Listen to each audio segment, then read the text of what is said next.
Hello everyone, I'm Brazen Eagle and thank you for joining me here. Today we're going to talk about the GM strike currently going on across the entire nation. So, from CBS News, UAW hits GM with nationwide strike.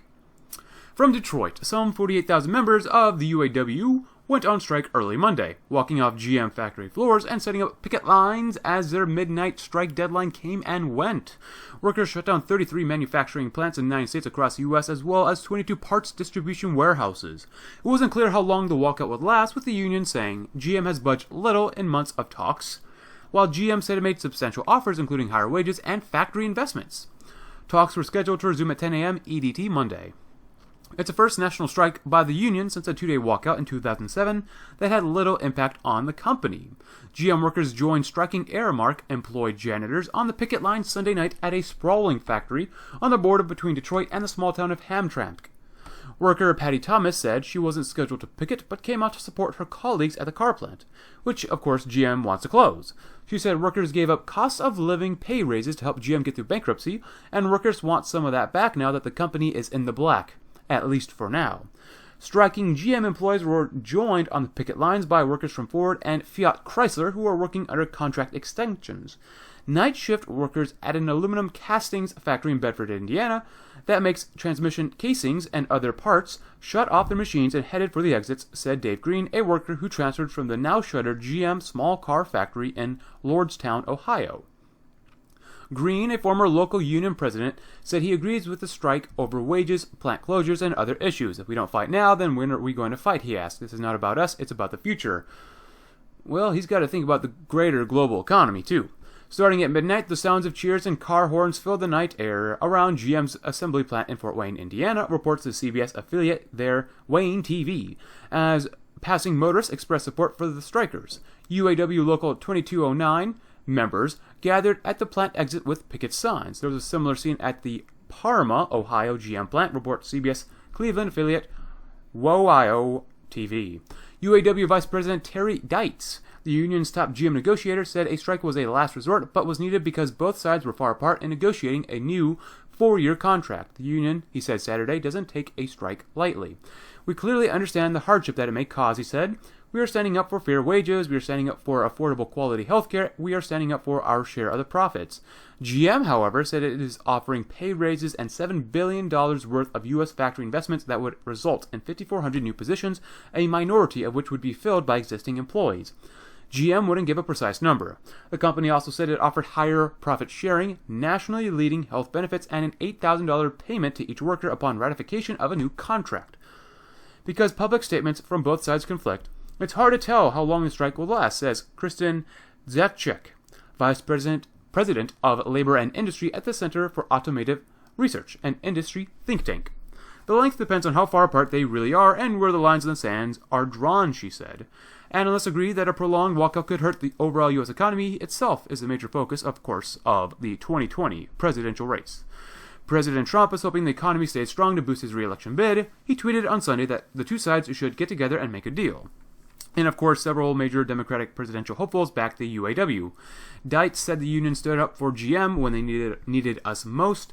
Now we are standing together in unity and solidarity for our members, their families, and the communities where we work and live. The UAW made major concessions to GM during the auto industry's financial crisis to keep the company afloat. Well, they only did that because if GM went out of business, then the UAW members would be also out of business. They'd be unemployed. The union's contract with GM expired Saturday night, but pacts with the company's crosstown rivals, Ford and Fiat Chrysler, were extended indefinitely. The union picked GM as its target company this year, and any deal it negotiates will be used as a template for the others.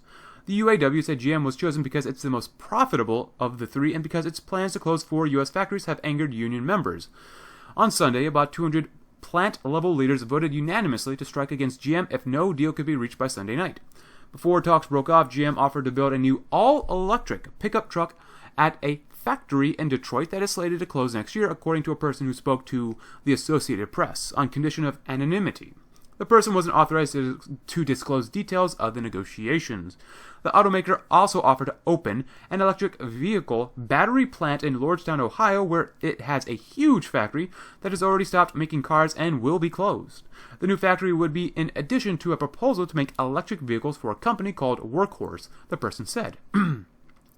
It's unclear how many workers the two plants would employ. The closures, especially of the Ohio plant, have become lightning rods in the presidential campaign. Mr. Trump has consistently criticized the company and demanded that Lordstown be reopened.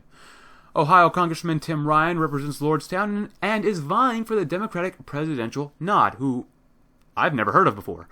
GM has factories in Michigan, Ohio, New York, Kentucky, Tennessee, Texas, Missouri, Indiana, and Kansas.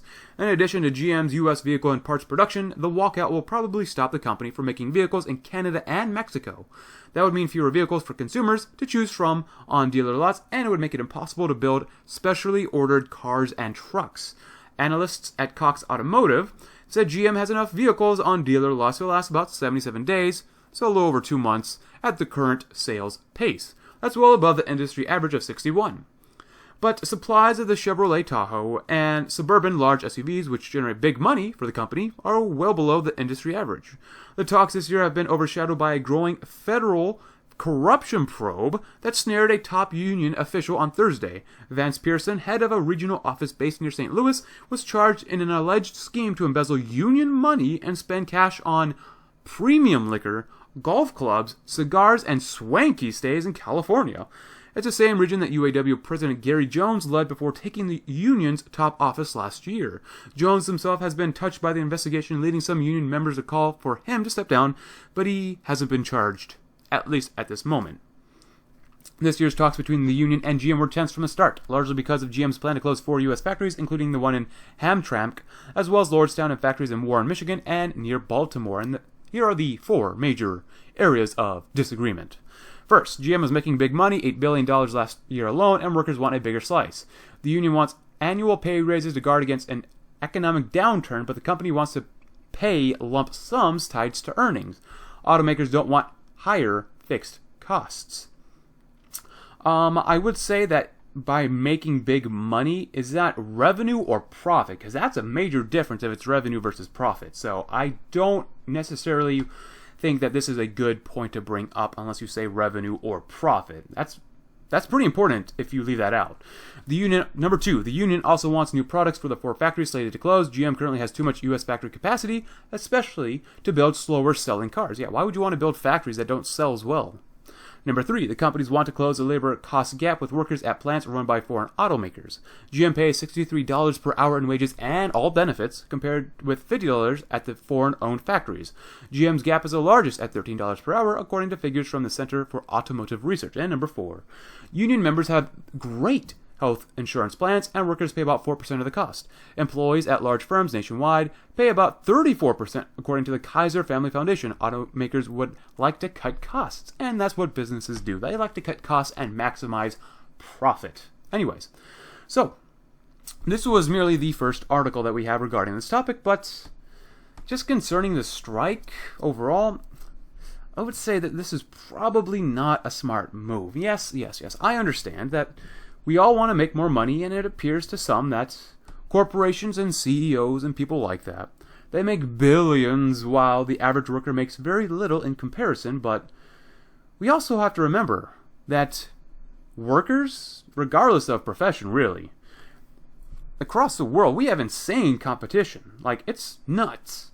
We gotta remember that in 2019, we have relatively free trade around the world, and that means that if a business can make more money by shipping jobs overseas and won't have to deal with unions or strikes for the most part, then the businesses will leave.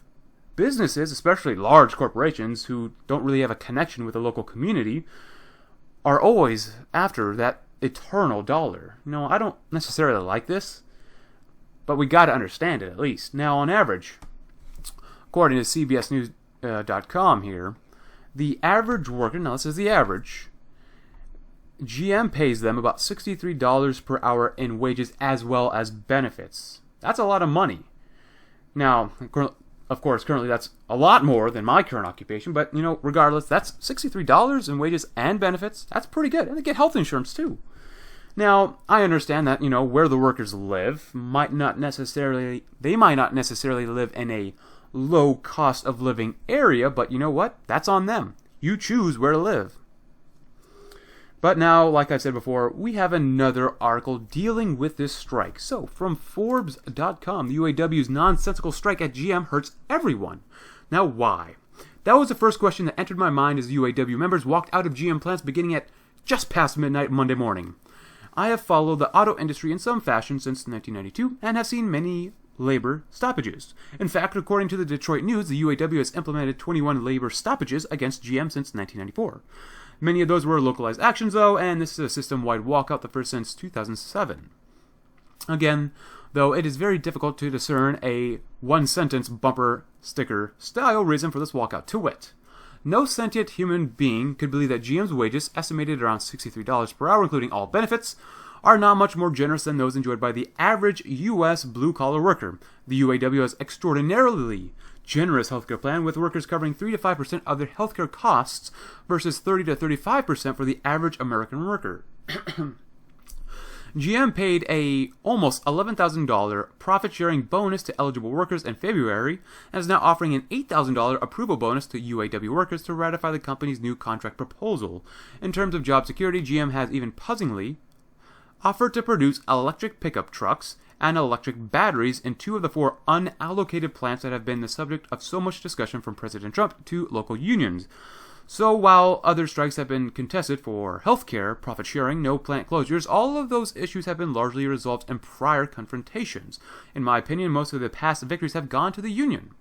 So why strike now? The UAW is fighting for relevance, as criminal charges related to kickback schemes are impacting a growing number of UAW executives. Those investigations have reached and all the way to the local level. The investigations have targeted senior UAW leadership across Detroit and have even reached Joe Ashton, former UAW VP and a former member of GM's board of directors. I believe that UAW leadership has engaged in decades of corruption, so it is no surprise that the leadership will lash out at the boogeyman, Big Auto, to try to save themselves. As I do not believe that there are legitimate reasons for this stoppage, I have to assume that it will not be the last, or will not be a long one. That said, GM and the UAW both have plenty of cash to withstand a strike, and GM's dealer inventories are currently above the ideal level, so there's no massive pressure on either side to settle quickly.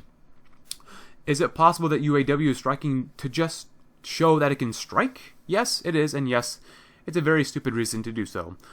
Basically, everyone loses here. The VEBA trust set up to fund GM retiree healthcare benefits after the labor stoppage in 2007 is still a major GM shareholder with 100.15 million shares, about 7% of the total outstanding.